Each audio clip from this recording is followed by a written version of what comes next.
Bom, falando sobre arqueologia e a Bíblia e vendo o Antigo e Novo Testamento, na verdade a gente vai caminhar. Nós vamos ter o nosso intervalo daqui a pouco e depois nós vamos ter o segundo momento e deixamos as perguntas para o final, conforme a gente vê aí no programa definido. É interessante que o filósofo francês François-Marie Diderot,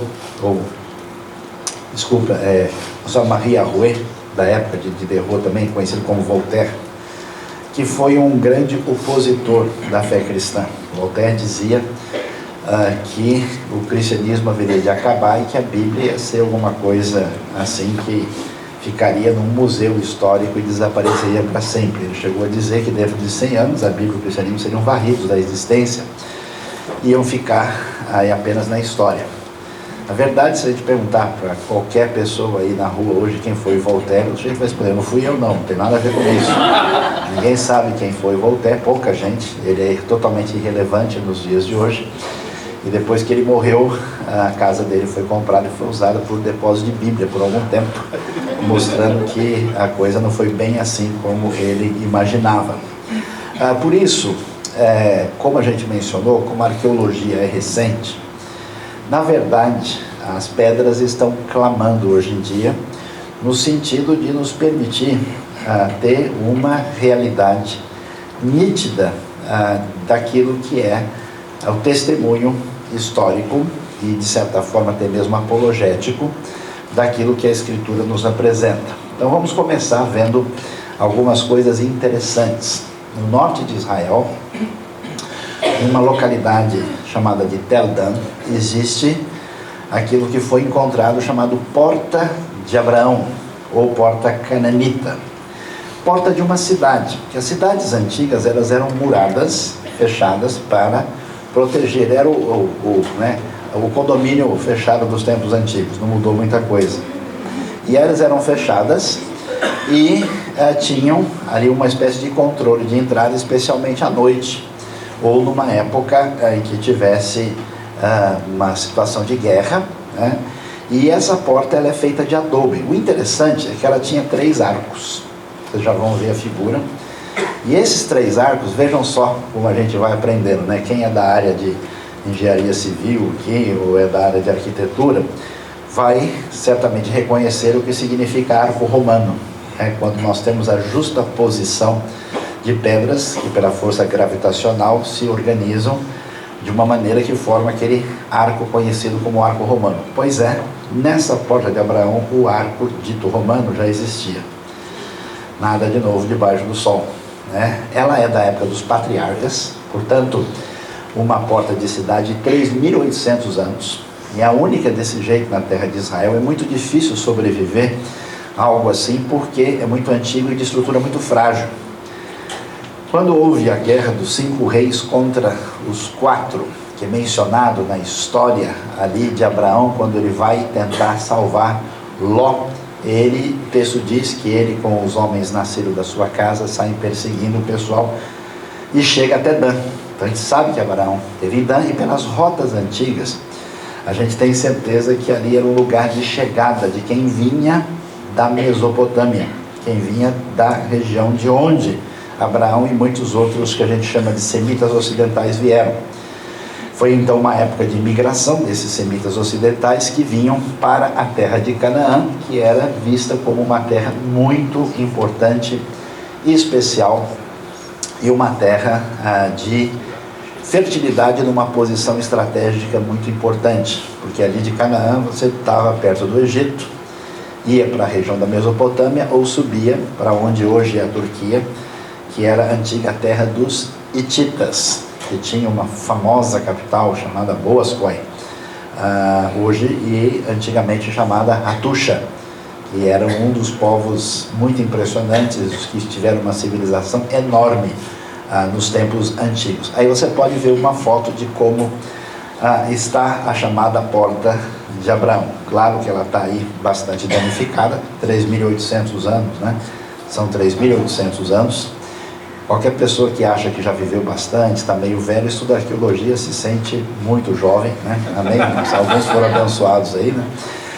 E aí você vê o que restou. Eles fizeram uma estrutura para proteger, porque de fato a situação é bastante limitada daquilo que restou da antiga porta da cidade, confirmada de 3.800 anos atrás. Nós temos uma outra grande herança arqueológica valiosíssima, chamada a Estela de Merdeptah. Merdeptah foi faraó depois de Ramsés II. Essa estela, ela vai ser valiosa, muito valiosa, porque antigamente, nos tempos mais críticos, o pessoal lia a Bíblia e falava: essa história de Israel aqui, essa história foi inventada. O que aconteceu foi o seguinte: o pessoal lá por volta do ano 600 a.C., para se sentir bem, e criou esse monte de histórias para poder, assim, dizer que a origem deles tinha sido muito especial. Esses judeus inventaram isso, porque nem existia Israel nos tempos antigos. Isso é uma coisa que surgiu mais tarde. E o que acontece com a Estela de Merdeptah? Essa estela foi escrita por um faraó do Egito. O faraó foi até a terra de Canaã. Hoje a gente tem uma certeza muito nítida que os egípcios iam para aquela região especialmente em busca de minério. Como o Egito foi uma grande potência, eles iam atrás especialmente de cobre, e invadiram toda a região do Sinai, chegaram na terra de Canaã, na cidade de Jope, que é a cidade onde Jonas pega o navio, que é a cidade onde Pedro tem a sua visão, que é um porto antigo, natural, que existe desde os tempos mais remotos. Eles acharam umas ruínas da época de Ramsés II, século XIII está lá. Então nós temos uma comprovação absoluta de que os egípcios estiveram na terra. Então o Merdeptah foi visitar a terra de Canaã. E ao chegar lá, adivinha só o que ele fala? Ele diz que ele encontrou Israel. Isso por volta de 1220 a.C. Qual é a grande importância dessa estela? É que isso não é um documento religioso, não tem nada a ver com uma tentativa de explicar uma espécie de posição teológica ou doutrinária. Não, é o faraó dizendo que ele chegou lá. Ela cita pela primeira vez na história a presença de Israel, cita o nome Israel, e ela foi feita para comemorar os grandes feitos do faraó que esteve aí. Ela foi feita entre 1224 e 1214. E adivinha o que eles escrevem lá? O faraó manda escrever que ele encontrou Israel na terra, acabou com todo mundo. Quer dizer, essa vontade de destruir Israel é permanente desde aquele tempo, né? Já que Deus age por meio dessa nação, a oposição à nação cria um antissemitismo viral, irracional e quase incompreensível. E eles escrevem que ao encontrar Israel, destruiu a sua semente e não existe mais. É interessante que essa estela está no Museu do Cairo, mas ela não faz parte da visita. Se você pegar um guia lá e que leva você para ver as coisas antigas, você vai ver lá, né, a Hatshepsut, vai ver o Tutankhamon, vai ver o Akhenaton, o Amenófis IV, uma série de egípcios famosos aí, e a estela simplesmente não existe, ninguém menciona nada. Ela está até numa sala, num canto, escondida, né? E aí, quando eu levei os grupos, no tempo que o Egito ainda era seguro, a gente foi e eu levei e encontrei, disse: ó, o negócio está aqui. Aí o guia: acho que sim, parece que, e tal, assim por diante. E ela não recebe nenhuma atenção especial, porque ela é extremamente relevante para a história bíblica, e muita gente local não tem interesse nisso, mas ela é muito valiosa, mostrando a realidade da história. Então, quando você ouvir alguém dizendo: não, essas coisas da Bíblia aí, não tem, a gente não sabe, né? De fato não sabe, porque se tivesse estudado, teria sabido. Outra peça interessantíssima, que aliás logo vai ficar em planos cada vez menos importantes. Essa peça é chamada o Calendário de Gezer. Ela é uma espécie aí de smartphone da época, né? Um pouquinho menor, reduzido, e ela foi encontrada numa cidade que é mencionada em 1 Reis capítulo 9, versículo 15. O rei Salomão tinha algumas cidades importantes. As 3 mais importantes eram exatamente Hazor, Megido e Gezer. E em Gezer eles acharam, se você consegue, eu não sei quão nítido fica aí a perspectiva, você pode olhar, você vê umas letrinhas, né? Na inscrição dessa placa, dessa pequena inscrição hebraica, e isso, quem estudou um pouco de hebraico viu que essas letras são diferentes da que nós temos aí, porque essa inscrição está em paleo-hebraico, é a escrita mais antiga possível, e isso tem 3.000 anos, porque antigamente o pessoal dizia, não, nessa época nem havia escrita, o pessoal era muito atrasado, né? Existe uma ideia que a gente recebe na escola que não corresponde aos fatos, que a gente está num processo evolutivo crescente. Quanto mais a gente vai para trás, mais o pessoal é ignorante, e quanto mais para frente, as pessoas são, entre aspas, mais desenvolvidas. Nada pode estar mais longe da verdade. Tanto é que quem vê, por exemplo, o Egito Antigo, é doideira que os caras fizeram. A pirâmide de Quéops tem 146 metros de altura. As pedras chegam a ter 10, 15 toneladas. E elas são colocadas de uma maneira tão impressionante para se adequar à entrada da luz do sol, conforme aí os movimentos, né, da época de solstício, de equinócio, com tanta perfeição. E veja bem, isso é feito no Egito mais antigo possível. E você estuda na escola que existe Quéops, Quéfren e Miquerinos. Amém, irmãos? Na verdade tem 106 pirâmides, fora as mastabas e hipogeus. Eu estava lá com um grupo uma vez, foi muito legal. Olha a vantagem de ser brasileiro, hein? A gente chegou lá, né, e o cara estava ali, né, e o Egito tinha acabado de ser campeão da Copa da África. O Egito venceu a final por 3-1, né? Aí eu aprendi rapidinho lá, Egito 3-1, né? Essas coisas teológicas tem que aprender, né? Aí quando eu conversei com o cara lá, ele falou, mas vocês são da onde? Ah, são do Brasil. Ah, Brasil! E aí, né? E aquele Brasil, todo mundo com uma cara diferente, gente com cara oriental, gente com cara africana, com cara europeia, todas as caras presentes, todo mundo junto, né? Aí foi legal que a gente falou, já que vocês são do Brasil, eu vou levar vocês aqui no lugar onde ninguém pode entrar. Aí eu falei, Brasil, eu. Aí a gente chegou lá e falou, não, vem aqui. Aí nós entramos numa tumba de 2100 a.C., que é fechada para os turistas. Impressionante os desenhos. Tinha lá uns desenhos de uma luta contra o touro, numa espécie de ritual que eles tinham, tipo de mistura de ritual com jogos egípcios, né? E isso foi na região de Saqqara, que é uma pirâmide mais antiga ainda, que tem um jeitão assim de zigurate babilônico, e que talvez seja de 2700 a.C. E a gente foi, olha, é impressionante ver o colorido das pinturas depois de 4.000 anos. Eu falei, esses caras, a última coisa que eles eram bobos. Impressionante.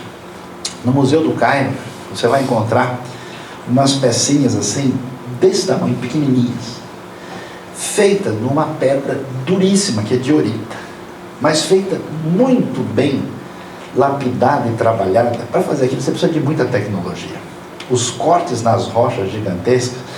Então assim, o que os egípcios conheciam, depois de algumas gerações, se perdeu. E se você for em alguns ambientes durante a Idade Média, o pessoal sabia menos do que no Egito há mais de 3.000 anos antes dele. Então a coisa não funciona assim, funciona assim, um gráfico aí muito variado, muito diferente. Então havia esse preconceito de que se é muito antigo, o povo não sabia de nada. E a gente cada vez mais está se confirmando que isso não é verdade. E esse calendário de Gezer mostra uma coisa que já tecnicamente é conhecido como hebraico, e essa peça está no Museu de Istambul, Museu Arqueológico de Istambul, porque lá em Istambul, a antiga Constantinopla, era a grande sede do Império Otomano. Como o Império Otomano dominou a terra de Israel, muitas peças arqueológicas foram levadas para lá. Os turistas visitam Istambul, raramente vão ao museu arqueológico, que é impressionante, e na área da arqueologia chamada Sírio-Palestina, essa é uma das 3 peças mais importantes que está lá. Nós temos também a placa de Siloam e a inscrição do templo que impedia o gentil de entrar na área santa, que foi escrita em grego também está lá. O que esse calendário diz? Olha lá. Ele diz o seguinte: 2 meses de colheita de olivas, setembro e outubro. 2 meses de plantação de cereal, novembro e dezembro. 2 meses de plantação tardia, janeiro e fevereiro. 1 mês de cortar linho. Março, 1 mês de colheita de cevada. Abril, 1 mês para colher tudo. Maio, 2 meses. Junho. Ou seja, é um calendário agrícola, onde a pessoa está dizendo o que vai plantar em cada mês, mostrando aí como é que era a organização há 3.000 anos atrás, na época de Davi, o famoso calendário de Gezer. As muralhas da cidade de Davi. Veja bem, a Jerusalém que a gente tem hoje, ela é enorme. É uma cidade de 800 mil habitantes. Tem até metrô de superfície em Jerusalém. Cidade moderna, com Wi-Fi, cafés, shopping, e tudo aquilo que não tem na sua Bíblia. Mas existe uma área que é chamada Cidade Antiga. Que cidade antiga é essa? É mais ou menos o tamanho da cidade na época de Jesus. Os muros que tem lá hoje são muros que foram feitos no século XVI, na época do sultão turco otomano Süleyman o Magnífico. Ele fez a muralha em cima, mais ou menos acima da base da muralha romana antiga, e fechou a cidade. Mas fora dessa cidade antiga, tem uma pequena área que é a cidade mais antiga, que é a cidade da época do rei Davi. Essa cidade, como a gente vai ver daqui a pouquinho um mapa, uma tentativa de reconstrução dela, ela está ali como o lugar onde o rei Davi chegou e onde ele conquistou. E eles acharam esse pedaço, essa espécie de muralha de base, de fundamento para uma construção em cima, inclusive, e que tem ruínas de épocas diferentes, e uma parte dela é da época dos Jebuseus. E quem é o Jebuseu? Você não sabe, nem eu, então vamos explicar. O Jebuseu era uma das tribos dos diversos cananeus que viviam lá. Cananeu ou cananita era uma maneira geral de falar dos povos da terra, mas cada um era de uma tribo diferente. Então os que estavam em Jerusalém eram esses Jebuseus. Aparece várias vezes no segundo livro de Samuel.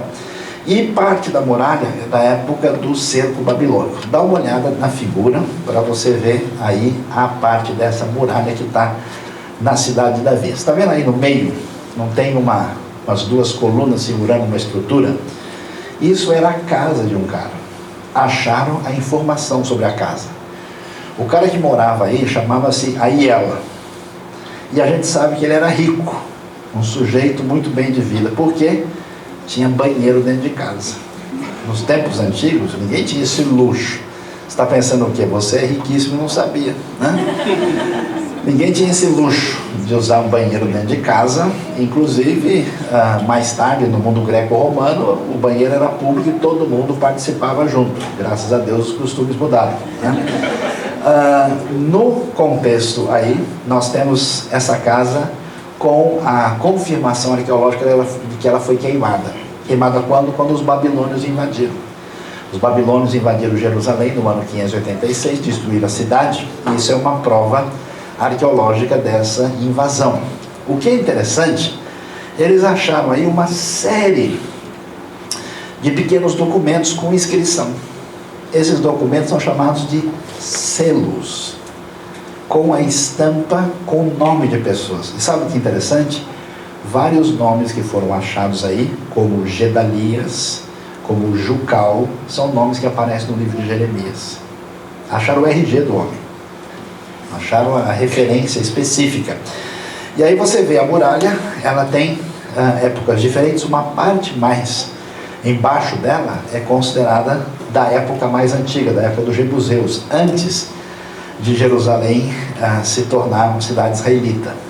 Eles acharam, na verdade, um pequeno documento escrito em acadiano, um escrito cuneiforme do século XIV, que é o documento mais antigo de Jerusalém, no meio dessas ruínas. Aí também acharam, mais embaixo, a prova da existência da cidade de Belém, na época da monarquia, porque acharam um documento que um sujeito de Belém foi pagar imposto em Jerusalém. Pensa que é só você que paga? Já é daquele tempo. Nós estamos no final de abril, amém, irmãos? Né? Olha que lembrança maravilhosa. Né? E a muralha tem épocas diferentes e é uma das coisas mais extraordinárias e mais antigas que a gente vê lá. E em cima da muralha acharam um negócio impressionante. Uma estrutura muito grande, que parte é de uma época mais recente, mas parte é de uma época mais antiga. Não se tem certeza. Não dá, por isso que você tem interrogação aí. Alguns arqueólogos têm afirmado, especialmente a doutora Eilat Mazar, que se trata do Palácio de Davi. Porque a cidade, ela é assim, ela é comprida, tem a parte mais elevada aqui em cima, e tem essa estrutura feita de pedra muito grande.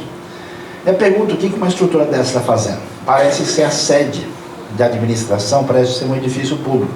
Ninguém ia morar numa casa desse tamanho. Por isso se entende que deve ser Palácio de Davi ou alguma coisa parecida com isso. Ninguém achou nenhum documento, nada que possa comprovar efetivamente. Você sabe que esse negócio de prova arqueológica é bem complicado, né? Porque o Herodes, o famoso Herodes o Grande, ele fez 11 construções na terra de Israel. Uma delas é o Templo Antigo de Jerusalém, que ele reformou e ampliou. Pra vocês terem uma ideia, a loucura que é isso, o templo, ele tem como pedra base da muralha uma grande pedra de 640 toneladas. As pedras são gigantescas, é simplesmente impressionante. Isso foi uma construção que ele fez. Ele fez a fortaleza de Massada, ele fez o palácio de Cesareia, fez o famoso Herodion, que depois foi encontrado que ele estava sepultado lá. O homem era maluco, o que ele fazia de coisa. Até alguns anos atrás não tinha nenhuma prova arqueológica da existência dele. Até que acharam uma pequena, digamos assim, garrafa de vinho, que era uma espécie de pequena ânfora, e que estava escrito em cima, do Herodes. Aí matou a pau, estava comprovado, cara. Isso é uma prova arqueológica definitiva que isso pertenceu ao sujeito, porque você tem documentos sobre ele, mas não tem nada dele.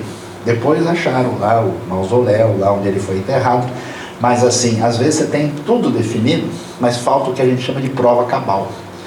Então, por exemplo, o pessoal fala, não acharam nenhuma prova arqueológica de Jesus. E a gente vai dizer o quê? Amém, porque ele ressuscitou. Acharam o osso de Jesus? Claro que não, né? Jesus não foi governador, Jesus não foi um grande construtor, não é possível que ele tenha deixado provas arqueológicas, porque ele saiu andando no mar, sobre a beira do mar da Galileia, e ministrando as pessoas. Então, claro que não vai achar. Então ele não existiu. Mas como você viu ontem, está cheio de documentos que definem nitidamente a existência de Jesus. Então o argumento é colocado de uma maneira que não é legítima. Dá uma olhada na estrutura, que é a estrutura ligada ao Palácio de Davi, que está na cidade velha de Jerusalém, e que aí a gente pode, quando vai fazer uma viagem mais voltada para o aspecto bíblico histórico, ter condição de ver de perto esse lugar. Esse questionamento da existência do reinado de Davi foi muito enfraquecido quando o pessoal descobriu a inscrição de Tel Dan, que aconteceu em 1993. Um sítio arqueológico bonito que fica no lugar onde tem uma nascente do Rio Jordão, um lugar muito arborizado, muito verde, cheio de água corrente com intensidade, porque Israel é impressionante. A terra de Israel é do tamanho do estado de Sergipe, tem metade do estado do Rio de Janeiro, mais ou menos 4 grandes São Paulo. é muito pequena. E quase 60% da terra é deserto. E a terra tem uma variação de relevo impressionante. Tem uma planície costeira, uma área intermediária chamada Shefelá, depois uma região montanhosa, onde está Jerusalém, e depois uma grande depressão profunda, onde a gente chega no vale do Rio Jordão. A parte mais elevada da terra de Israel no norte é o Monte Hermon, que tem mais de 2.814 metros de altura. Existe estação de esqui no Monte Hermon. Doideira. E no Mar Morto, você tem uma profundidade negativa de 420 metros abaixo do nível do mar. O fundo do Mar Morto é 817 abaixo do nível do mar. Então o Brasil, que tem o Pico da Neblina, aí, né, essas montanhas mais altas com 3.000 metros, Israel, com esse tamanho, tem uma diferença de relevo maior que o do Brasil. No inverno, o sujeito sai do esqui, lá no Monte Hermon, -5, -8, né, de temperatura, abaixo de zero, cheio de neve na orelha, pega o carro, dirige 1h30 e toma banho no Mar Morto a 25 graus. É muita loucura. É uma variação. Você vai na Galileia e mostra a paisagem, o cara fala, eu acho que aqui nós estamos na França. Se ele vê o Monte Hermon, ele fala, não, aqui é a Suíça. Se ele for para a praia de Tel Aviv, ele fala, não, aqui é o Rio de Janeiro. Se ele for para Jerusalém, vai dizer, aqui é Jerusalém. Se ele for para o Mar Morto, ele fala, nós estamos na Lua. Porque a paisagem é tão impressionante, a diversidade de microclimas, que no mesmo dia em Israel faz 0 grau, temperatura negativa, pode fazer 30. Tal é a variação, né? O paulistano já está mais ou menos preparado para entender isso. Amém, irmãos? Então, impressiona. E nessa região, ela é uma região muito fértil, muito verde, na parte norte. E sendo assim, Israel produz alface no deserto, exporta fruta e verdura para a Europa, e fruta e verdura de muita qualidade, enquanto o país é obrigado a gastar 40% do seu orçamento interno com segurança. E em 70 anos de história, 12 casos de prêmio Nobel, as melhores universidades da região, e um monte de coisa que a gente conhece que vem via Estados Unidos, na verdade foi feito em Israel, aparece como sendo feito lá para evitar boicote internacional por causa do movimento anti-Israel no mundo todo. Então é impressionante. Vou contar um segredo aqui que fica só para vocês. Você sabe que nos Estados Unidos, em vários lugares, eles criaram uma anticota para não permitir que as universidades ficassem cheias de estudantes do mesmo tipo. Quem foi seguro para não entrar? Orientais e judeus, porque eles estudavam demais e atrapalhavam os outros. A inscrição de Tel Dan, o que ela diz? Foi descoberta em 1993 e ela faz referência à casa de Davi. Ela é do século 9 a.C., foi escrita por um rei da Síria, talvez Azael, e ela traz aí na sua parte embaixo uma referência ao que é chamado de Beit Davi. A pergunta é a seguinte: se Davi de fato não foi um rei e o reino dele não tem importância, por que uma peça 100 anos depois vai fazer referência a um negócio chamado dinastia de Davi? Só pode ter existido. E se o pessoal tem dúvida, a placa está aqui para a gente ler e traduzido para o hebraico, está colocado aí em hebraico quadrático atual e com a tradução. Está vendo a parte de baixo, onde tem House of David na tradução inglesa, Beit David em hebraico, é a casa de Davi, mostrando de maneira absolutamente inquestionável que até os arqueólogos e os mais críticos, os mais céticos, chegaram a ter que dar um passo atrás e dizer, não é que nunca existiu, é que talvez não era tão grande assim, né? Tentar dar uma ajustada na situação, porque a casa de Davi é uma realidade. Na mesma localidade, a gente vai encontrar a antiga cidade de Dan, que era uma antiga cidade cananita, que é mencionada na Bíblia, aparece em Josué 19:47, Juízes 18:9, e a cidade foi chamada de Laís e depois de Lezem. Nós temos construções atuais que são da época do rei Omri. O rei Onri era o pai de Acabe, era um rei muito importante, embora a gente não conheça muita coisa sobre ele. E Acabe, você sabe que quase que ele acaba com tudo, né? Marido de Jezabel, e a gente conhece a história. Dá uma olhada só no jeitão da muralha. Tá vendo só que coisa interessante?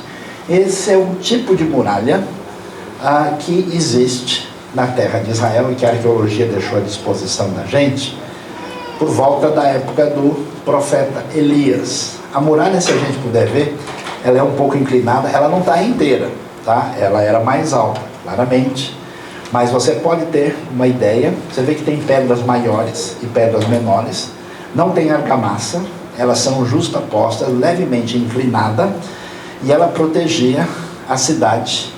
Na parte da frente tinha uma área externa, e essa área externa tinha um altar para a divindade, aquele tipo de altar que ficava na frente da cidade, e os altares do lado de fora, que o pessoal chegava na cidade, eles achavam que a cidade tinha um deus, então eles faziam lá, né, a sua oferenda rápida. Vai que o deus da cidade não gosta da minha cara, então deixa eu fazer um bem bolado aqui para a gente alinhar os ponteiros e tudo dar certo para mim.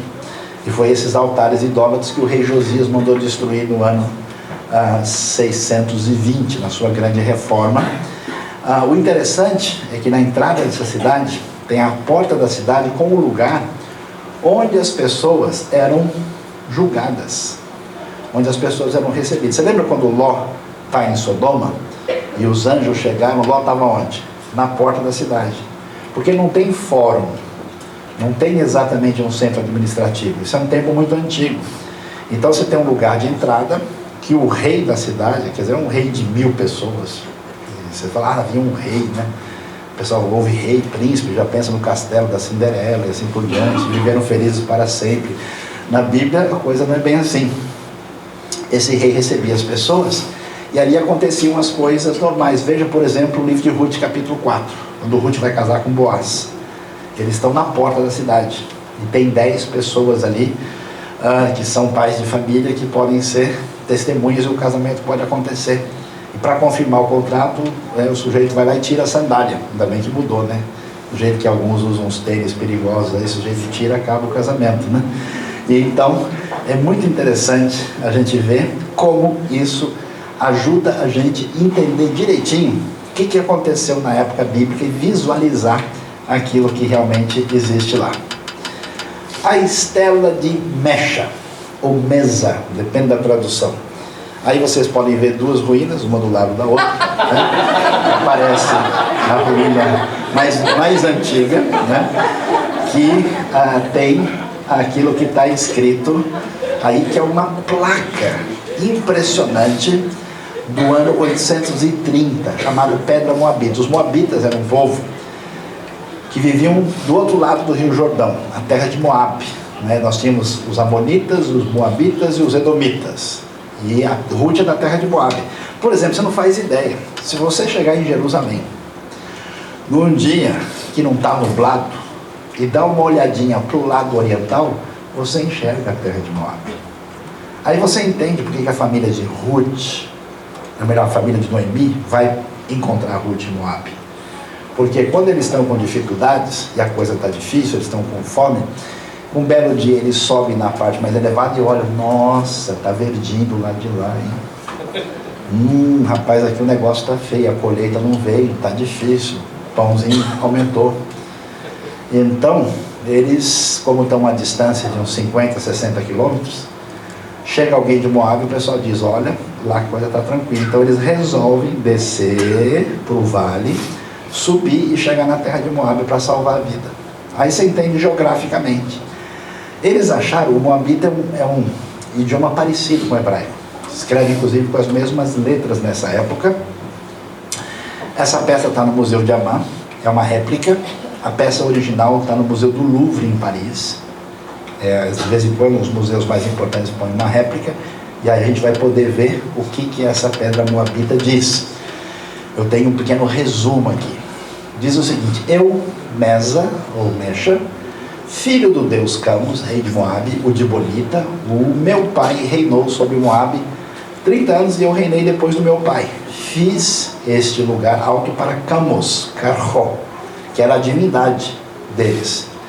Porque ele me salvou de todos os reis e me fez triunfar de todos os meus adversários. No que toca a Onri, rei de Israel, por que isso é importante?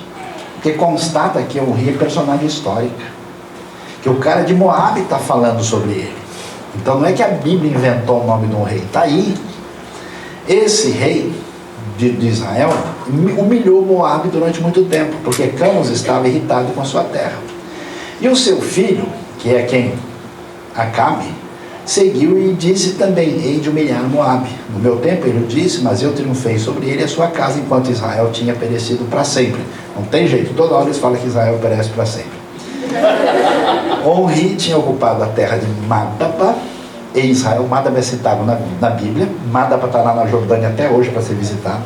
É o principal centro cristão. O mapa mais antigo de Jerusalém que se conhece está em Madaba, do ano 565. E tinha habitado lá no seu templo durante metade do tempo do seu filho, que é Acabe, filho de Onri, por 40 anos, mas Camus habitou ali no meu tempo. É interessante a gente ver, e esse é muito valioso porque é uma pedra grande assim, uma pedra numa pedra escura, né?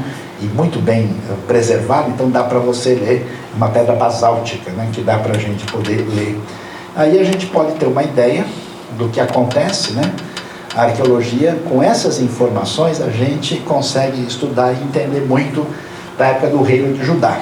Você tem os reis de Judá desde o ano 930 até o ano 586, cerca de 20 reis, com poucos reis que obedeceram a Deus e muitos reis que foram desobedientes e que são mencionados aí. Quando a gente tem essas informações, esses achados, essa história da monarquia, tanto de Israel como de Judá, a história da presença dos assírios, que invadem a terra de Israel.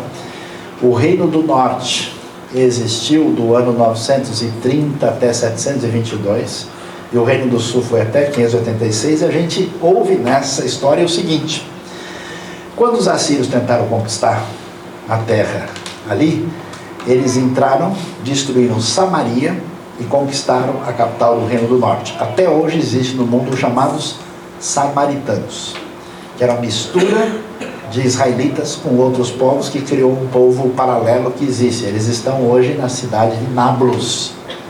Existe uma pequena comunidade em Holon, em Tel Aviv, e também em Londres. Os samaritanos fazem rituais do jeito que faziam no Velho Testamento. Até hoje, na região lá de Samaria, o pessoal pode visitar a Páscoa, que está sendo agora. Eles fazem sacrifício ao vivo, é um ritual assim muito impressionante. E quem criou isso foram os assírios. Os assírios invadiram e tentaram conquistar Jerusalém. Antigamente, quando o pessoal lia que os assírios tentaram conquistar Jerusalém e que não conseguiram, o pessoal falava: o pessoal está de brincadeira. Como assim? A Síria era os Estados Unidos invadindo a Guatemala. Quem é que vai achar que a Guatemala tem condição de resistir uma invasão de um exército tão forte e superior? Isso não é possível. Isso é conversa, esses judeus são malucos. Eles ficam inventando história só para se sentir importante. Até que o pessoal descobriu uma série de coisas interessantes. Eles descobriram em Jerusalém o túnel de Ezequias. O que a Bíblia diz? Que quando os assírios tentaram invadir Jerusalém no ano 701, existe um museuzinho em Jerusalém que tem algumas informações do que os assírios disseram e fizeram. E uma informação lá muito interessante: os assírios chegaram e falaram assim: isso aí que é Jerusalém? Tá de brincadeira, o pessoal folga para todo mundo, depois a gente conquista. Foi um desprezo total. Os caras estão acostumados com cidades grandiosas, e Jerusalém era um time da terceira divisão, né? Isso aí não tem sentido nenhum. E eles desprezaram. E alguém, lendo isso, falou: isso não é possível. O que eles acharam? A Bíblia diz que o rei Ezequias construiu um túnel que desviou a água, o manancial do Gihon, ou do Gion, e ele fortificou em volta para que eles tivessem acesso à água e os invasores não tivessem. Uma coisa complicada, né? Se você está acampando num lugar que não tem acesso à água, meu amigo, sem água você fica... Quanto tempo você fica sem beber água? complicado o negócio, mas você chega numa época quente no verão, e lá o quente é muito quente mesmo. Depois, a Bíblia diz que o rei conseguiu, né, colocar a cabeça de todo mundo no lugar, conseguiu fechar essas fortificações, interagiu com os mensageiros da Síria que tentavam fazer uma guerra psicológica para eles se entregarem, e ele confiou em Deus e não se entregou, e os assírios foram atingidos pelo anjo do Senhor. Alguns registros antigos falam que eles pegaram uma praga, que a falta de comida e de água fez com que os ratos fossem atrás das provisões dele, que eles pegaram uma grande peste, muitos morreram, e houve uma revolução na Síria, e o rei teve que correr lá de volta e não conseguiram conquistar Jerusalém. Essa é a entrada do túnel de Ezequias. Uma vez quando a gente foi lá, o pessoal lá de casa teve a oportunidade de atravessar por dentro, né? Porque tem mais ou menos de 15, 20, 30, no máximo 70 centímetros de água. Você vai entrando, são 530 metros por dentro. No inverno, se a pessoa atravessa, ele já vai para a vida eterna.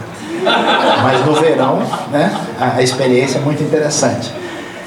Quem tem claustrofobia sofre muito, melhor não ir. O pessoal que entrega uma pequena luzinha, assim, uma espécie de farolete, você vai e vai ali andando. Foi impressionante que acharam uma placa. Essa placa fala como foi construído tudo. Essa placa revela que um pessoal veio de um lado e o outro pessoal veio do outro. Eu levei uma mulher que era engenheira de túneis na área de engenharia. E ela disse, para a gente fazer um túnel hoje é super complicado. O pessoal se perde em São Paulo com um GPS, né? Às vezes com o Google Maps e o Waze ligado ao mesmo tempo, ele consegue se perder.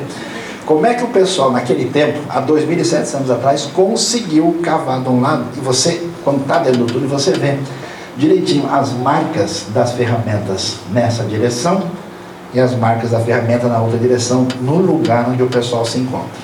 Muito impressionante. E o que a gente vai ver? A referência da Bíblia. Olha lá, depois de tudo que Ezequias fez com tanta finalidade, Senaqueribe, rei da Síria, invadiu Judá e sitiou as cidades fortificadas para conquistá-las. Então a Bíblia está dizendo nitidamente o que aconteceu. Quando Ezequias viu que Senaqueribe pretendia guerrear contra Jerusalém, consultou seus oficiais e os comandantes do exército sobre a ideia de mandar fechar a passagem de água das fontes do lado de fora da cidade, e eles concordaram. Está explícito no texto bíblico, especialmente depois, se você tiver curiosidade, dá uma lida no detalhe de 2 Crônicas, capítulo 32, para a gente ver, né, o poder assírio, as construções gigantes, aí são todos alados de um palácio real, que foram levados para o Museu do Louvre, a Síria. Eles tinham essa cara meio de Rastafari, de reggae aí, essa barba meio quase jamaicana, né? Mas era isso mesmo, o jeitão deles. O que o pessoal encontrou? O RG do rei Ezequias, que viveu há 2.700 anos atrás. O selo real de Ezequias foi encontrado e está entre as grandes achados arqueológicos mais antigos de Israel, e acharam a placa, que é a inscrição de Siloã. Sei que não dá para ver muita coisa, mas na pedra tem a inscrição que foi lida com a ajuda de, claro, equipamentos especializados, e foi traduzida, e que conta como é que o texto, como é que o pessoal veio de um lado e do outro e se encontrou. Essa placa, de novo, está onde? Museu de Istambul. Ela foi levada ainda na época do Império Otomano, que ficou com o domínio de Jerusalém até 1917. E aqui do museu tem a foto que eu tirei diretamente da placa, como está a exposição. O governo de Israel tem oferecido muita coisa, pedido de tudo, mas o governo turco não entrega. Diz que é deles e não tem conversa. E aí, se você não conseguiu entender muita coisa, aqui pode ajudar. Você tem a inscrição, né, que está no paleo-hebraico, com essas letras que parecem sopinha de macarrão, que a gente come de vez em quando, né? Isso aí é conhecido como Lamen de Ezequias. E talvez não tinha tanta pimenta, né? E ali do lado você está no hebraico quadrático, e do lado da saída do túnel eles fizeram a placa comemorativa, né, mostrando a inscrição com um detalhe mais claro, com a tradução do texto, para a gente poder ver o que foi feito. Dá uma olhada, se a gente pode entender um pouquinho. Isso é basicamente uma parte daquilo que era quase toda a cidade de Davi antiga. Você está vendo aqui embaixo? Você tem essa área aqui, né? Isso aqui foi construído, é uma área grande. Aqui é que foi fechada a área onde estavam as fontes, e ela foi canalizada para que as pessoas de dentro da cidade tivessem acesso sem correr perigo. E aí, portanto, uma das grandes maravilhas daquilo que a gente encontra aí na cidade de Jerusalém antigamente. Cilindro de Ciro. Quem é Ciro? O famoso Ciro, rei da Pérsia. Rei da Pérsia, que libertou os judeus na Babilônia e permitiu que eles voltassem. Quando o pessoal leu isso, imagina que rei antigo que manda os caras de volta para casa. Vamos brincar lá no parque, fique à vontade. E se não fosse só isso, diz que o rei deu liberdade e ajudou o pessoal a construir o templo de Jerusalém. Esses caras beberam vinho forte de novo. Como assim um rei pagão vai ajudar, liberar? Isso não existe. Eles acharam o documento, e o documento é interessante. Primeiro porque você vê o texto de 2 Crônicas 36 dizendo que: assim disse o rei da Pérsia, o Senhor, o Deus dos céus, concedeu-me todos os reinos da terra e escolheu-me para construir uma casa em Jerusalém, que está em Judá. Quem quer que pertença ao seu povo, que Deus esteja com ele, que ele suba a Jerusalém, que está em Judá, e reconstrua a casa do Senhor, o Deus de Israel. Ele é o Deus que está em Jerusalém. Aí o que acontece? Foi encontrado o cilindro de Ciro com o decreto, dizendo da política internacional de Ciro. Que Ciro tinha uma ideia, que os persas tinham, que a gente não conquista os inimigos igual os assírios para acabar com eles. Os assírios eram perversos, eles queimavam pessoas ao vivo, destruíam plantações, tinham uma crueldade na conquista. Os persas dominavam, e o famoso caso do próprio rei Ciro, quando ele conquistou a região da Lídia, ele encontrou o rei Creso. O Creso, quando os persas chegaram, ele falou: não tem o que fazer, vão me matar. Aí ele preparou uma fogueira para se jogar, e o Ciro correu, salvou, e fez dele um dos seus administradores da região, né? uma região administrada que ele era o responsável. Então por isso Ciro é chamado em Isaías 45 de meu ungido, por ser um rei bondoso. Todos os reis do mundo inteiro, do mar superior e inferior, aqueles que estão sentados em salas do trono, vivem em outros tipos de edifícios, bem como os reis do oeste, que vivem em tendas, trouxeram seus pesados tributos e beijaram os meus pés na Babilônia, até Assur, Susa, Gadé, Eshnun, nas cidades de Zambã. E ele dá uma lista delas, regiões dos Gútios, eu devolvi às cidades sagradas do Ouro, lá do Tigre, santuários que estiveram em ruína durante muito tempo. Era uma política oficial do império. Quando ele chegava lá, para não ver o caos, e via um santuário num lugar destruído, ele fazia com que ele fosse restaurado. Devolveu as imagens que viviam dentro dela e estabelecia para elas santuários permanentes.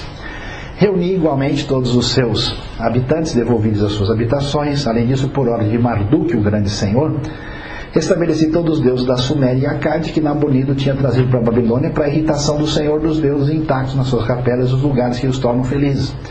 Possam todos os deuses que eu restabeleci nas suas cidades sagradamente pedir diariamente a Baal e Nebo uma longa vida para mim. Ou seja, o lado brasileiro do Ciro. Falou em tá baixo todo santo ajuda. Falou em Deus, eu estou no meio. Então ele chegava num lugar e falou: vai que essa divindade não vai com a minha cara e complica o meio de campo, então deixa eu ajudar todo mundo e que os deuses me protejam, sejam os meus e os deles. Era essa a ideia dele. Por isso faz todo sentido ele ter de fato ajudado a reconstruir o templo de Jerusalém, não é bobagem. Aí possam eles dizer: Ciro, o rei que vos venera, Cambises, seu filho, todos eles eu estabeleci em lugar tranquilo, patos e pombos procurarei fortalecer os seus lugares de habitação. E mais uma coisa especial: o obelisco negro de Salmaneser III. Acho que o pessoal foi informado, né, que a gente depois vai ter a prova, né? Só quem acertar os nomes vai poder almoçar hoje. Amém, pessoal? Opa, aí sim, né? O obelisco negro de Salmaneser III foi aquele que permitiu descobrir as datas dos reis de Israel. Esse obelisco está no Museu do Britânico, em Londres. Então você vê, está vendo? Não tem um rei ajoelhado diante do Salmaneser, do imperador do rei assírio? Então está escrito lá que aparece Jeú, chamado ali de filho de Onri, pagando tributo. Isso aconteceu no ano 841. E tem mais, aparece na sequência, entre o ano 840 e 841, 3 reis israelitas pagando tributo ao rei da Síria, mostrando a realidade histórica e permitindo a gente fazer as contas da datação com perfeição. Bom, se você gostou daquilo que a gente viu do rei Ezequias, eles acharam o túnel, acharam a placa e acharam a informação sobre o acontecimento na Síria. Esse documento é chamado de Prisma de Senaqueribe, descoberto pelo franco-britânico Sir Austen Henry Layard, ou Henry Layard, em 1847. Ele relata a campanha militar de Senaqueribe. O que é que ele tem a nos dizer? Olha só o que ele diz. Ele fala que ele foi para Jerusalém. Ele fala que ele tentou conquistar a cidade. Mas ele não podia dizer assim, ó, eu fui burro demais. Eu fui um fracasso. Estou com o filme queimado. Não. Ele vai tentar escrever a coisa da melhor maneira possível. Então, pessoal, é o seguinte. Quanto a Ezequias, o judeu, ele não se submeteu a mim. Então eu assediei 46 das suas cidades, fortalezas, muradas e vilas pequenas inumeráveis ao seu redor. Olha o que eu conquistei. E tem mais, hein? A ele mesmo eu fiz prisioneiro em Jerusalém, na sua residência real, como um pássaro na gaiola. Foi o melhor que ele pôde explicar. Em vez de ele dizer, né, olha, vergonhosamente perdi para o time de Tahiti, o juiz roubou, né? Eu fiquei numa situação complicada. Ele vai dizer, não, olha, eu destruí tudo e eu deixei ele preso igual um passarinho na gaiola e ele não escapou. Vê que legal? Então, isso é interessante porque comprova absolutamente a verdade histórica de tantas coisas que a gente lê na Bíblia, e você tem hoje prova concreta, estudo definido que nos ajuda a entender a história, a relacionar com a Bíblia, inclusive a interpretar mais corretamente a palavra de Deus. Amém? As cartas de Amarna. Cartas de Amarna, que você pode ver aí uma pequeno tablete de argila que aparece com escrita cuneiforme, escrita usada na Mesopotâmia. Essas cartas são muito importantes e valiosas, e a gente pode ver por que elas têm tanto valor. São 380 cartas que foram escritas em acadiano. E por que elas são tão importantes? Porque antes do povo de Israel chegar na terra de Canaã, quando você lê a história da conquista, você vai ver que tem várias cidades. Cada cidade tem o seu rei ali. E isso está confirmado hoje, que quando o Egito, que era a grande potência, estava ali, tinha uma espécie de influência maior na terra de Canaã, foram feitas cartas de correspondência entre o rei de Megiddo, até mesmo o antigo rei de Jerusalém, que mandaram cartas para o Egito. E essas cartas revelam para a gente como é que era a vida, a situação social, o tamanho dessas cidades, a relação delas com o Egito, e, portanto, elas são bastante importantes e valiosas. Elas falam muita coisa aí dessa época do século XIV, e existem 21 dessas cartas que estão em exposição no Museu do Cairo.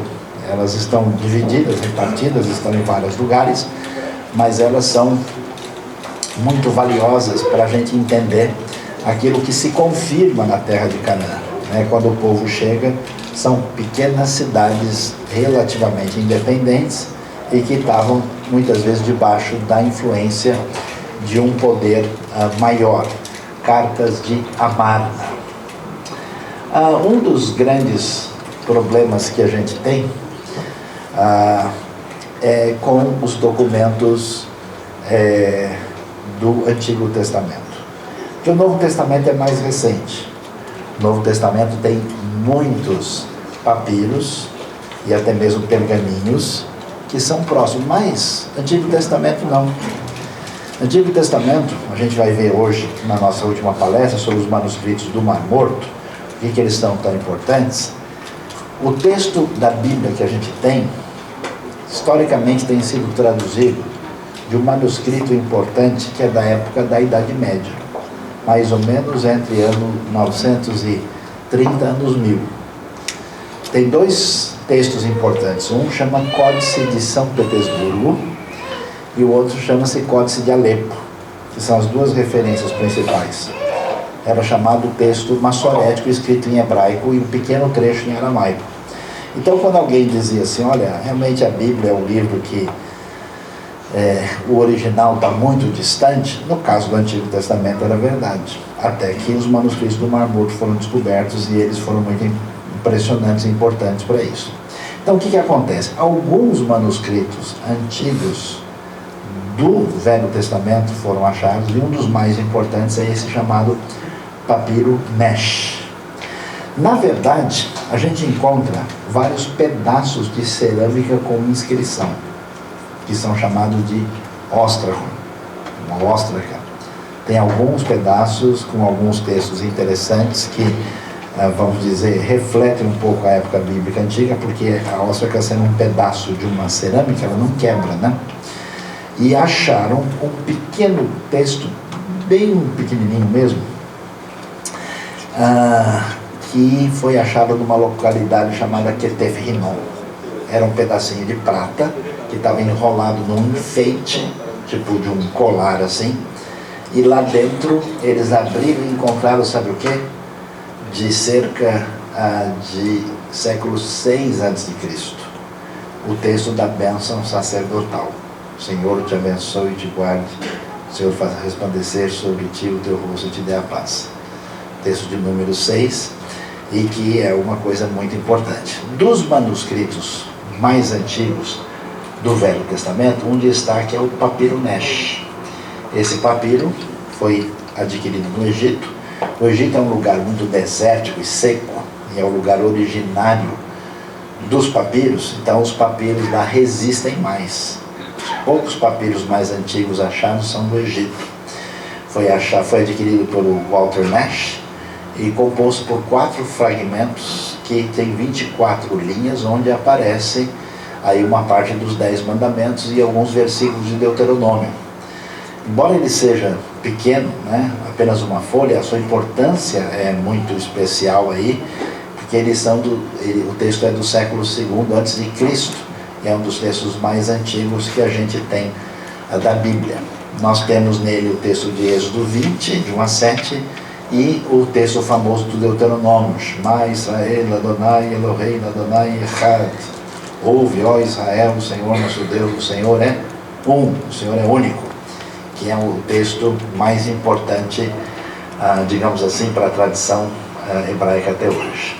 Isso aqui é muito interessante, um negócio surpreendente, chamada a inscrição de Uzias. O que acontece nesse caso aqui? Essa inscrição de Uzias é essa peça que você está vendo. Você lembra onde aparece Uzias na Bíblia? No ano em que morreu o rei Uzias, eu vi o Senhor assentado sobre o seu trono. Isaías começa a ser chamado por Deus, aí vai ser profeta, no ano da morte do rei Uzias, que foi o ano 740 a.C., século VIII, muito tempo atrás. E ninguém tem qualquer esperança de achar nada de Uzias, porque é antigo demais. Mas o que eles acharam? Mexendo nos escombros antigos de Jerusalém, eles acharam essa placa. Essa placa está dizendo o seguinte: aqui estão os ossos do rei Uzias, favor não incomodar. Porque o rei Uzias foi mudado de lugar, por volta do ano 50 da nossa era. O pessoal foi fazer um realinhamento, os ossos estavam ali, eles estava enterrado talvez no lugar que os reis eram enterrados na cidade de Davi, e eles mudaram de lugar, e quando mudaram, colocaram a informação. Então não só isso aponta para o fato do rei Uzias ser claramente visto como uma personalidade histórica, e como os ossos dele estavam no lugar e foram mudados, e o pessoal colocou aí o devido aviso para que ninguém fosse lá mexer nos ossos de uma maneira indevida. A tradição judaica respeita muito isso.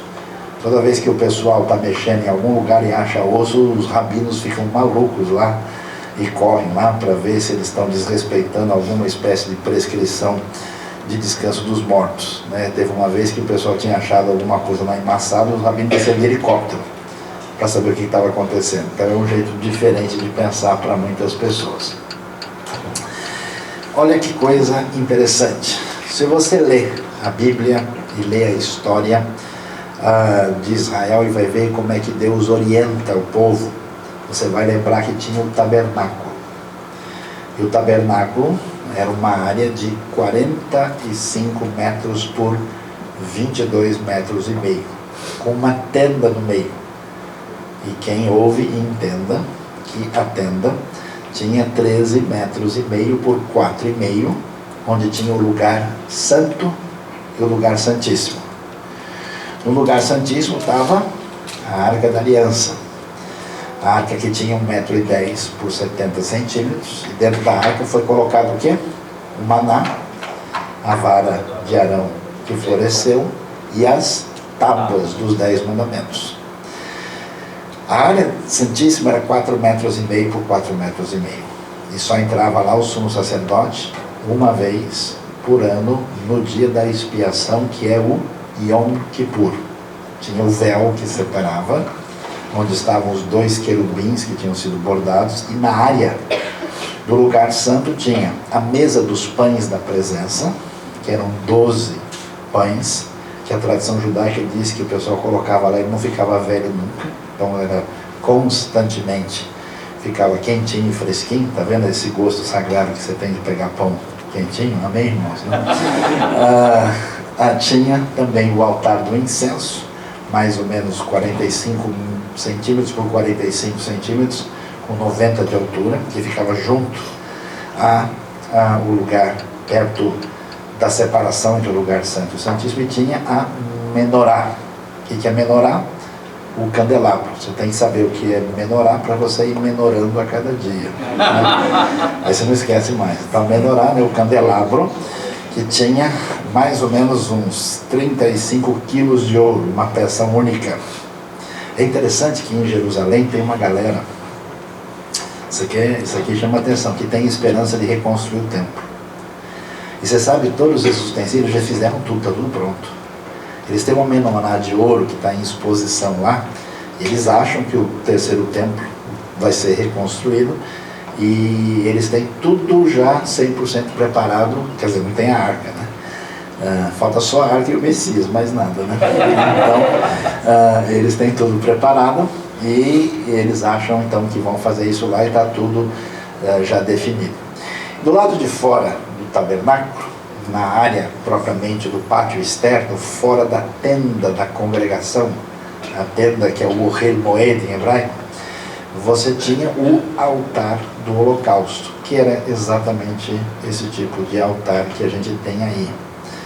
Esse altar era o altar do sacrifício, quando você lê o começo de Levítico, onde fala do holocausto, fala da oferta pela culpa, a oferta pelo pecado, as coisas que eram feitas nesse altar, que ficava ali fora, junto também ao que era chamada a pia de cobre, uma bacia de bronze, onde as pessoas faziam purificação em água, e a pessoa chegava diante do sacerdote e oferecia. Eles acharam esse altar, sabe de quando é isso aí?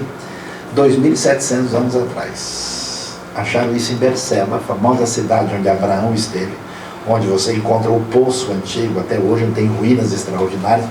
E você veja que o altar é feito bonitinho, né? Arrumado. Ele tem 4 pontas, né? Agora você vê o que são as pontas. A versão antiga fala chifres do altar. Então são as pontas do altar.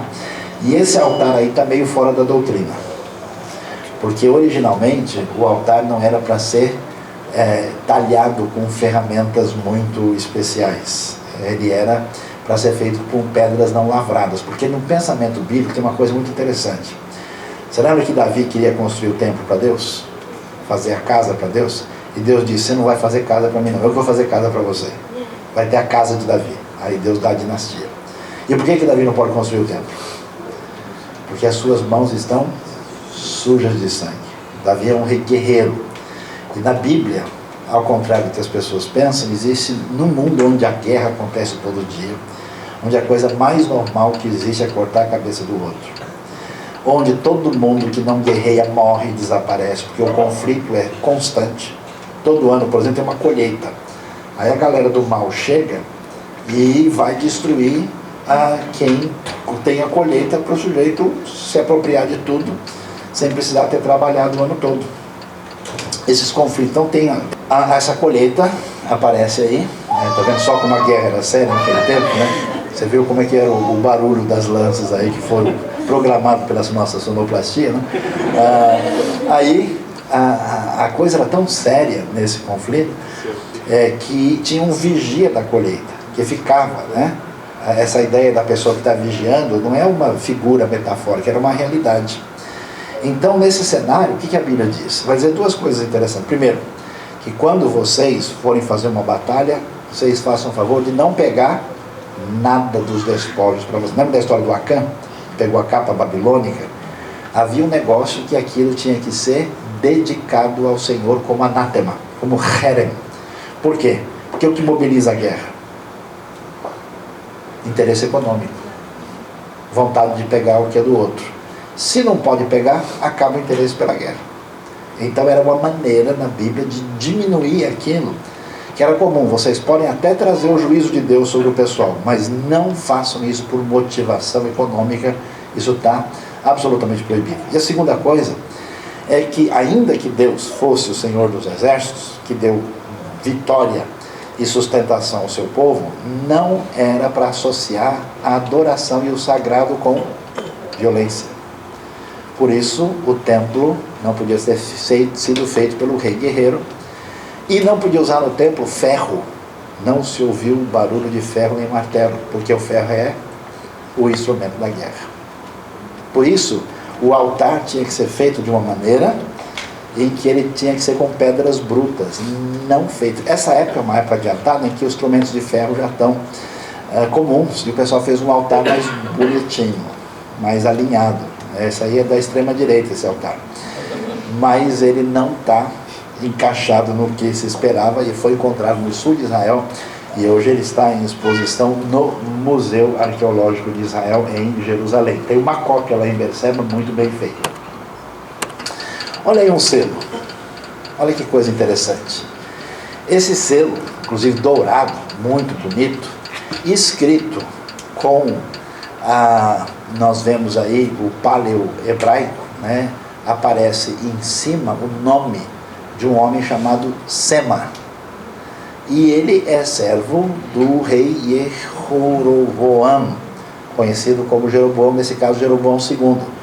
Jeroboam II foi rei do ano 793 a 753, é o rei da época de Amós, do Reino do Norte.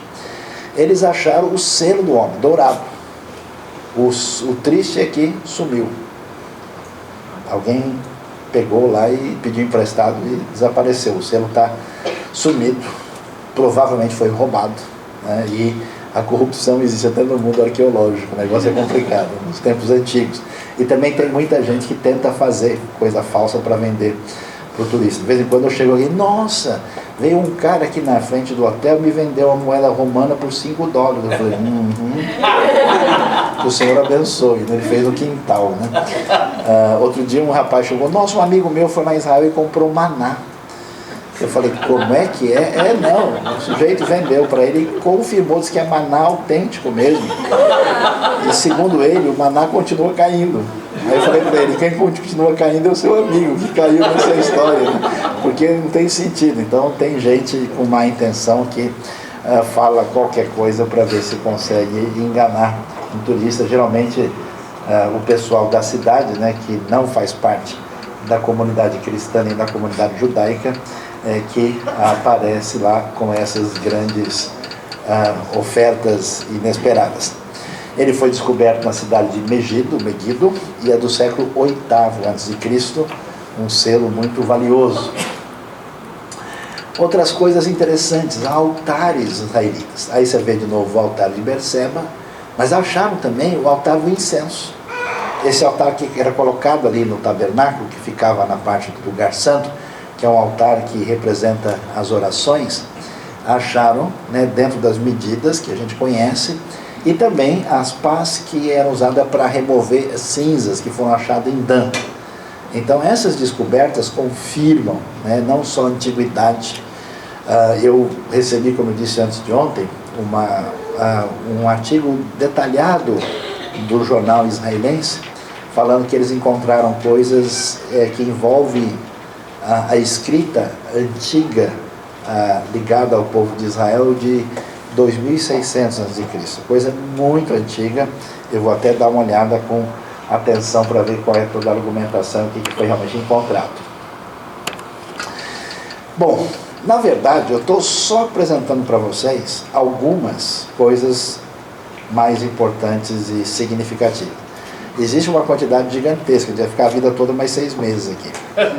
E também existe uma série de outras coisas recentes, assim, que o pessoal descobriu há 2, 3 anos, que dá para a gente também destacar e mostrar.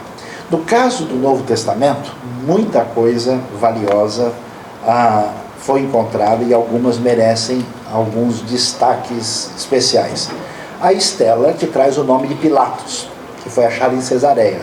Cesareia é o nome de cidade que aparece em tudo quanto é lugar, tá? Porque é em homenagem a César. Tem Cesareia, por exemplo, na região da antiga Turquia, que não tem nada a ver. Em Israel tem 2 Cesareias. Nem tem Israel direito terra, mas Cesareia tem mais de uma. Tem Cesareia, que fica na região norte, Cesareia de Filipe, que é o lugar mais ao norte do ministério de Jesus, onde acontece a confissão de Pedro. Hoje é um lugar chamado Bânias lá. E a Cesareia, que é a capital romana, a administração romana, onde ficava o palácio, que é um lugar lindo, na beira do Mediterrâneo, assim, tinha mais ou menos 40 mil habitantes. É lá que foi encontrado o nome de Pilatos na inscrição do Teatro de Cesareia. O lugar onde se punham as talhas de pedras de porvinho em Caná da Galileia. A gente vai ver isso, está numa igreja antiga lá, que aparece. O barco da época de Jesus, que foi achado na Galileia. Eu consegui encontrar e conversar com o cara que achou. Muito interessante. A sinagoga de Cafarnaum, o possível lugar do Gólgota e o jardim do túmulo, e o tanque de Siloé, que foi confirmado em 2005. O que a gente tem de interessante no Novo Testamento? Primeiro, a questão dos manuscritos. Vocês sabem que é muito difícil a gente ter manuscritos muito antigos. Mesmo quando você estuda a história antiga da Grécia, de Roma, você acha que tem manuscritos? Você acha que tem um monte de coisa de Platão e Aristóteles? Não tem. Isso é tudo coisa medieval. Coisa autêntica, antiga, é pouca. E elas são muito desencontradas. Mais é a tradição do que realmente o texto original. Por isso, nesse sentido, o Novo Testamento, preste bem atenção, é o documento antigo da época mais bem preservado que a gente tem, cientificamente falando. Por quê? Primeiro porque tem muitos textos muito antigos. Depois tem uma enormidade de textos à disposição. Existe todo um trabalho detalhado chamado crítica textual, que os estudiosos reúnem todos os manuscritos, fazem um trabalho de comparação entre eles. A principal publicação disso é feita pela Deutsche Bibelgesellschaft, Sociedade Bíblica Alemã, com os 2 grandes eruditos que são Eberhard Nestle e Kurt Aland, na chamada 28ª edição crítica do texto, quando tudo é analisado e se chega ao que a gente pode dizer mais próximo possível do texto original. Então, um trabalho extremamente detalhado e sério. Então, de vez em quando alguém me fala uma bobagem, não, foi meu pai que escreveu o Novo Testamento, né? Foi Pedro Álvares Cabral, na Caravela, que fez, né? Algumas coisas assim, elas são realmente absurdas. Aí está o chamado P52, o papiro John Rylands, que tem um pequeno texto, aqui tem uma figura mais nítida, que está em Manchester, na Inglaterra, é um pequeno trecho de João 18. O detalhe é o seguinte, o Evangelho de João foi escrito aí entre os anos 80 e 90, talvez ano 85, o texto aí é do ano 130, tem quase o cheiro do dedo do João aí, está quente ainda. É muito difícil você pegar um documento de 2000 anos, uma proximidade tão assim, relativamente, né, ligada ao texto primeiro. E nós temos, na verdade, dezenas de papiros muito antigos, papiros que variam do segundo, terceiro e quarto século. Um deles, por exemplo, importantíssimo e valioso, é chamado papiro Bodmer, que é do final do segundo século, começo do terceiro, onde aparece o final de Lucas e o início do Evangelho de João. É um texto maior, muito antigo, cada papiro recebe a letra P com um número, ele é chamado P75. Destaque também para o P46, que é o mais antigo das cartas de Paulo, por volta do ano 200. Aqui você tem o texto de 2 Coríntios 11, começo do 12 aparecendo, e você pode ver, mesmo que você não seja lá um grande conhecedor do grego, que as letras estão bem bonitas e bem nítidas. Você vê que uma pessoa que vai pesquisar esse manuscrito vai, de fato, é impressionante. É uma coisa assustadora. Eu vou falar depois, mas o manuscrito do Mar Morto, no Museu de Israel, o Isaías, ele está disponibilizado ali, a cópia, no centro do museu. Uma criança hoje, de 8, 9 anos de idade, chega lá, depois de 2000 anos, para ler um texto que foi escrito há 2700, ela levanta os olhos e ela lê. Isso não existe em lugar nenhum da terra. A visão que viu o profeta Isaías. Sabe por quê? Porque é a palavra de Deus. Não tem nada, não tem um povo na terra que tenha sido expulso da sua terra e ficou completamente sem terra, e ficou séculos e gerações separados, e quando saiu só tinha uma coisa, o livro. Quando voltou só tinha o livro. E que manteve cultura, língua e tradição. Nenhum caso é preservado da mesma maneira, de jeito nenhum. Se chegar na Grécia Antiga, que nunca perdeu completamente sua terra, o grego de hoje não tem nada a ver com o grego falado antigamente, ninguém entende absolutamente nada. Os manuscritos comparados. Por que os manuscritos são tão importantes? Além de muitos manuscritos que nós temos, que são os papiros, nós temos cópias completas desses manuscritos escritos em pergaminho. Pergaminho é couro de animal. Que animal? Ovelha e cabra, porque são animais puros segundo a lei. Esses pergaminhos, você tem o Novo Testamento inteiro. Foram pelo menos 3 cópias antigas muito importantes. Uma chamada manuscrito sinaítico, que foi achado no mosteiro de Santa Catarina, no Sinai, onde os monges guardavam lá. Foi achado por Tischendorf na metade do século XIX. Você tem um que foi encontrado na Biblioteca do Vaticano. O sinaítico, o Vaticano e o Alexandrino são esses textos mais antigos completos que a gente teve acesso. Agora dá uma olhada. Texto de César, que morreu em 44 a.C. Tem lá até o túmulo de César ali no Fórum Romano dedicado a ele. A cópia mais antiga que a gente tem é do ano 900. 1000 anos de diferença, tem 10 cópias. Texto de Platão, o famoso Platão. Nós temos 1300 anos de diferença da época de Platão para o texto que nós temos, tem 7 cópias. Aristóteles, 1100 anos. 1500 anos, tem 49, até que tem bastante, porque ele era muito importante. A Ilíada de Homero, esse tem um pouco mais, mas é 500 anos de diferença. Heródoto, 8 cópias, 1300 anos de diferença. Você tem citação, você tem texto posterior, tem texto copiado lá adiante, mas não da época na língua original. Novo Testamento, escrito entre os anos 40 e 95, a cópia mais antiga do ano 125. Só 30 anos depois. O número de cópias está a 212 metros abaixo do nível do mar. E ele está numa posição que entra um vento que vem do deserto oriental quente, encontra uma frente fria e gera uma espécie de corredor que causa tempestade impressionante. Quando a pessoa chega no Mar da Galileia, ele olha e fala, imagina, esta história de tempestade aqui deve ser outra conversa do pessoal do passado, até que ele passe por uma.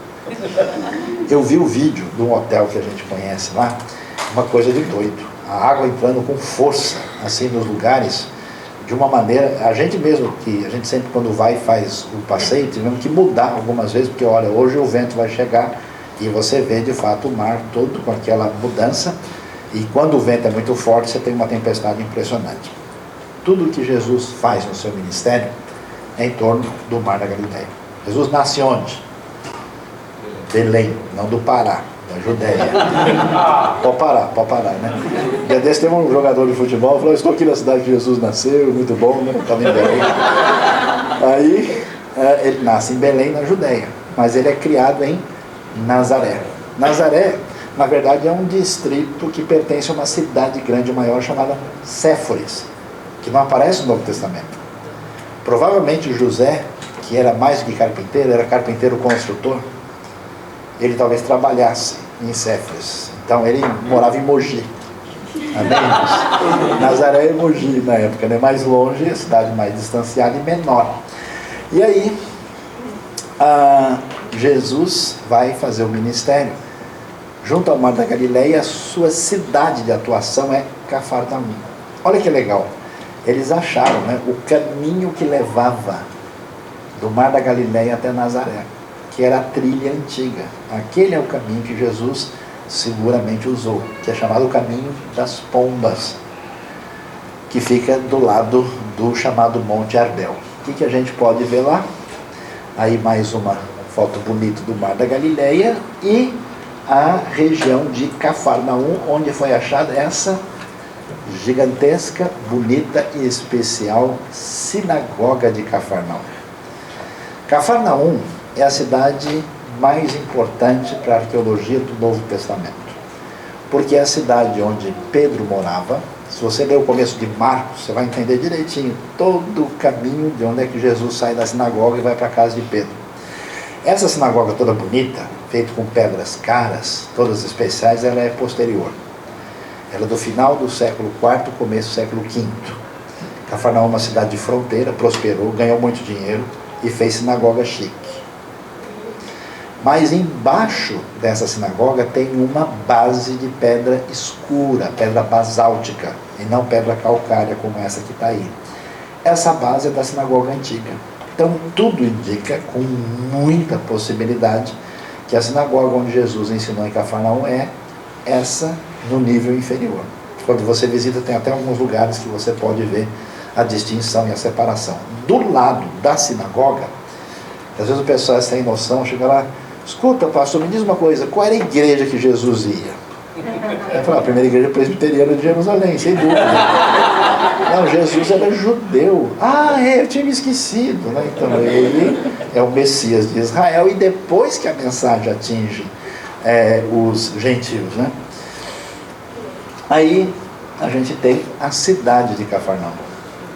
A cidade é um vilarejo com casinhas de pedra escura e basáltica. Na verdade é uma vilazinha, talvez tivesse no máximo 1000 pessoas, uma coisa bem simples, e ela fica realmente pertinho, bem à beira do Mar da Galileia, e é a base do ministério de Jesus, de onde morava Pedro. Tanto eles acharam um negócio interessantíssimo em Cafarnaum, que merece uma atenção especial, o que foi chamado de Casa de Pedro. O que acontece? Nós temos aqui, bem no meio, uma coisa que mostra um sinal de presença e de reunião cristã nos tempos mais antigos. Você imagina o que acontece? Jesus morre, ressuscita, sobe aos céus, aí o evangelho começa a ser pregado e aumenta. e cresce nos discípulos. Daqui a pouco o pessoal vai chegar e falar: onde é que foi mesmo aquilo? Onde é que era mesmo aquele acontecimento? E isso faz com que, logo, pouco tempo depois, começa a haver visitas de pessoas no lugar onde fora a casa antiga, que era a casa de Pedro, onde Jesus fica, a chamada na Ínsula Sacra. Aí, esse lugar se torna um lugar de visitação, depois de peregrinação, e mais tarde, está vendo essa forma aí octogonal no meio? Octogonal é a forma em que os antigos cristãos de fala grega, os bizantinos, faziam as suas construções. Logo vai surgir uma igreja bizantina antiga. Os bizantinos são os cristãos de fala grega que acabam crescendo muito no século IV, V e VI, e aí isso se expande e a chance daquilo ser casa de Pedro é 99,9%. É muito seguro mesmo e está pertinho da sinagoga. Um pouquinho longe dali aparece, não está tão boa a foto porque ela está numa espécie de porão de uma igreja, em Caná da Galileia, numa antiga igreja, onde tem uma inscrição aramaica interessante. Eles acharam, lembra quando Jesus transforma água em vinho? Ele manda colocar água nos potes, que são grandes, cabem mais ou menos 100 litros. Esse pote, essa aí é a base onde colocavam esses potes. Ela é antiga, é uma base grande, onde se colocava esses potes especiais, maiores, e cabia mais ou menos 100 litros de qualquer líquido que colocasse ali. Isso é da época do Novo Testamento, e no porão dessa pequena igreja de Caná, Caná hoje não tem nada, é uma aldeia árabe, você não encontra nada para ver lá, tem essa pequena igreja e essa possibilidade de ver isso aqui. Agora, isso aqui é muito impressionante e fascinante. Em 1986 teve uma seca no norte de Israel, e a água baixou muito. E quando baixou, o pessoal estava mexendo e deu de cara com uma espécie de embarcação. Aí eles falaram: como é que a gente vai lidar com isso? Porque se mexer, viram que era muito antiga, o negócio ia ser destruído. Aí eles fizeram uma estrutura de poliuretano, inflaram, conseguiram fazer esse negócio boiar, trouxeram, trabalharam e reconstruíram um barco de pescadores da época de Jesus, do primeiro século. Esse barco é feito com 12 madeiras diferentes, é um barco de um tamanho mediano, que corresponde a alguns desenhos, ícones antigos que os bizantinos faziam, e a gente tem uma ideia. Agora, quando você cantar Pedro, Tiago e João no barquinho, no mar da Galileia, aí você vai ter uma ideia como é que era o barco de pescador dessa época. Agora, uma coisa impressionante é que você imagina um barco de madeira ficar enterrado dentro da água e sobreviver 2000 anos, meu amigo. Eu acho legal que Deus parece que faz o seguinte: deixa o pessoal falar bobagem, deixa ficar nervoso, deixa dizer um monte de asneira, questionar e duvidar tudo. De repente ele chega: ó, dá uma olhadinha aí, gostou? Beleza? Daqui uns dias eu mando outro, né? E aí ele fica postando, né? Fica postando no Instagram Celestial sempre novidades diferentes. Muito interessante. Graças a Deus, a gente não tem como achar nenhuma prova arqueológica do corpo de Jesus, porque ele ressuscitou. E aliás, acho que a maior prova que a gente tem de que tudo isso é verdade é o fato de que havia todo o interesse de todo mundo para destruir a fé que estava nascendo em Jerusalém. Por quê? Presta atenção. A população de Jerusalém deve ter mais ou menos nesse tempo uns 50 mil pessoas. Quantas pessoas se convertem em Atos 2? Logo em seguida, quantos? Total? É muita gente. O pessoal está desesperado. Como assim? O pessoal começa a falar em nome desse rabino estranho aí, e agora todo mundo começa a seguir. Então o que interessa para todo mundo?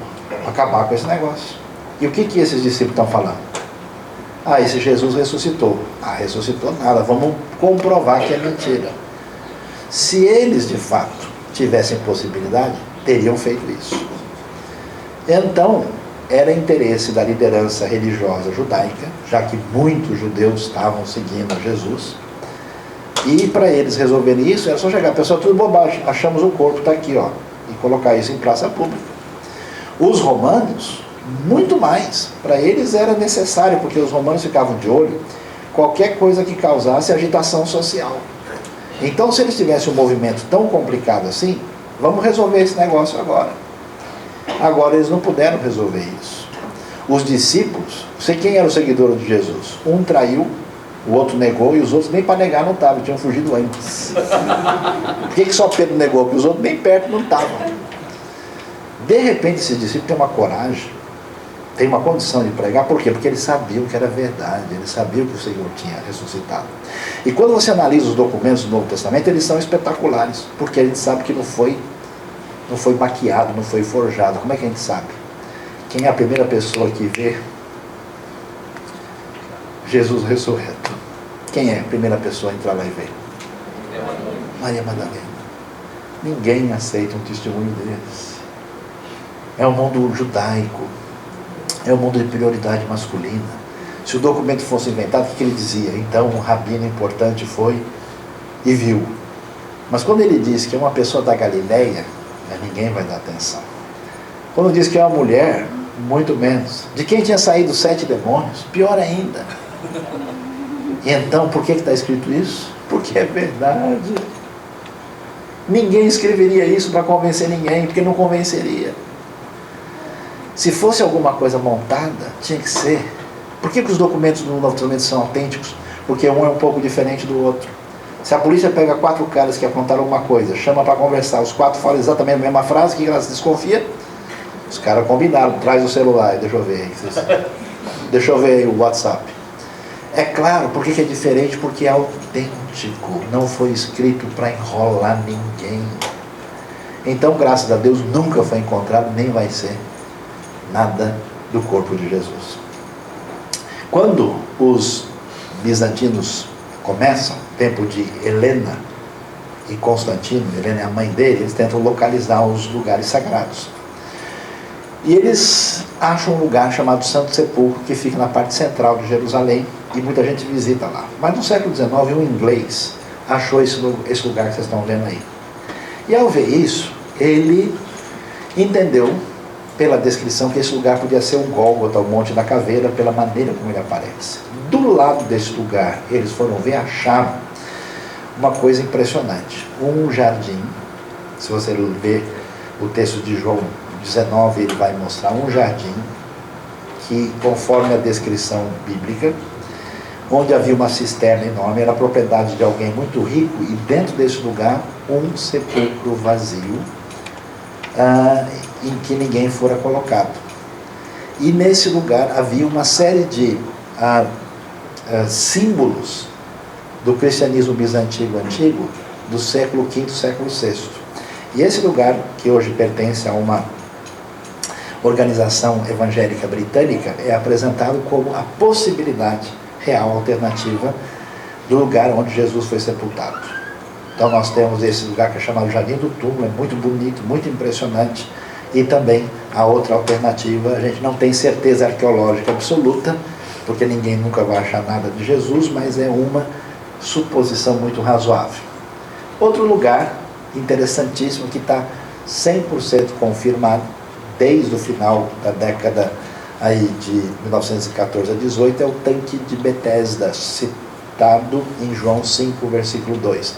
Aí está uma foto de como é que está a ruína, e do lado uma espécie de reconstrução com base no que era Jerusalém antiga. Então era um tanque muito grande, que fica aí dentro da cidade velha, e que na verdade é um lugar conhecido pelas suas águas desde os tempos do Antigo Testamento. Esse é um lugar que a gente não tem nenhuma dúvida, é o tanque de Betesda da época de Jesus. Um tanque é pouco, 2 é melhor, então vamos para o segundo, o tanque de Siloé. O tanque de Siloé só foi confirmado em 2005. Ele está no finzinho lá embaixo, junto ao Vale do Cedron, na cidade de Davi, e foi confirmado em 2005 como tanque que existia porque os peregrinos iam a Jerusalém, precisavam se purificar para adorar. Então iam no tanque se lavar, e subiu na direção da porta principal para as pessoas entrarem no templo. Muito impressionante. Aí nós temos um grupo que teve, quando a gente teve uma viagem aí explicando, já dentro do tanque de Siloé, todos os detalhes de como é o tanque, as suas funções, a sua descoberta, o seu tamanho e etc. Grande maravilha, a descoberta do ossuário de Caifás. Yosef Bar Caiafa, José, filho de Caifás. O ossuário com uma inscrição achado numa caverna em Jerusalém em 1990. O sacerdote que fez parte da condenação de Jesus. Isso é tão valioso, porque você sabe que esse nome não foi criado, nem foi inventado, né? Você não só tem a confirmação, como acha os ossos do cara. É muito impressionante. É legal que uma vez uma pessoa chegou lá, nossa, até isso, eu tenho que dar um remédio, a pessoa começa crise de asma acentuada. Algumas descobertas ajudaram a gente a entender como era o sepultamento do segundo templo. As cruzes eram variáveis, muitas cruzes eram desse jeito que vocês estão vendo em forma de T, mas dá para perceber como é que era a crucificação. Está vendo? Você vê mais ou menos aí onde é que era crucificado, no caso dos pregos atingindo aí os braços, e também onde é que era colocado no pé, e muitas vezes a pessoa era colocada sentada daquele jeito. E eles descobriram em 1968 o crucificado de Givat HaMikvar, que é exatamente da época romana, da época de Jesus, que comprova o modo da crucificação e as pernas quebradas. Você sabe que a gente examina muito a autenticidade de um documento quando ele tem alguma informação fora do lugar, né? De repente um documento chega e diz um negócio que você sabe que é anacrônico, que não pode ser daquela época, porque não tem. Então Cabral, chegando ao Brasil, logo foi ao McDonald's, falou, peraí, além de não dever ir num lugar desse, né, ele não pode ser, esse negócio não pode ser verdadeiro. Então, a análise vai ver e se percebe que os romanos não só crucificavam pessoas, há vários relatos, como há uma realidade arqueológica comprovada. Agora tem coisa que realmente impressiona. Olha só o que o pessoal achou. Tem um cara mencionado em Romanos 16, 23 e também Atos 19, 22, que era um sujeito que era administrador da cidade de Corinto. Paulo manda uma lista, ela manda lembrança para Júnior, para o Nereu, saudação para o fulano, para fulano, dá lista. E aparece um, quando você está lendo, você passa rápido assim, e aparece esse Erasto. Não é que acharam em Corinto o nome dele no pavimento da cidade? O nome por escrito, você pode até ver ali, ó, Erasto. Escavando um teatro em Corinto em 1928, os arqueólogos descobriram uma inscrição que afirma que Erasto custeou o pavimento do local no ano 50. Mais ao oeste um pouco, em Delfos, eles acharam uma inscrição chamada inscrição de Gálio, que permitiu que a gente pudesse datar com completa precisão as cartas do Novo Testamento, porque Gálio foi procônsul da Caia durante um ano único, entre o ano 50 e 51. E como Paulo encontra com ele em Corinto acharam o nome de Erasto, acharam os restos da sinagoga e acharam exatamente o tribunal onde Paulo foi julgado, diante de Gálio. E como Gálio é um cara importante, só tem um ano que ele teve ali, portanto Paulo só pode ter estado naquele ano. Pronto, datação está toda arrumada. Dos ministérios, do ministério de Paulo, das viagens e das cartas do Novo Testamento. Coisa muito bem alinhada. O primeiro líder romano a se converter, procônsul da ilha de Chipre, o famoso Sérgio Paulo, no ano 46. Paulo vai viajar com Barnabé para Chipre e vai evangelizar o procônsul, conforme o relato de Atos capítulo 13. Ele é o primeiro líder romano. Será que tem alguma prova sobre ele? Uma pequena prova. Uma baita inscrição gigante, onde aparece, né, na ilha de Chipre, em Páforos, isso já foi descoberto no final do século XIX, com o nome do Sérgius Paulus, o título do procônsul, que aliás foi comprovado que a palavra era usada para função no primeiro século, mostrando ainda mais como o documento é autêntico. E se a gente pudesse ficar aqui, a gente ficaria um mês aqui falando de uma coisa atrás da outra que faz sentido sobre a Bíblia. Mais duas coisas legais para a gente ver. O pequeno teatro de Éfeso. Dá uma olhada no tamanho.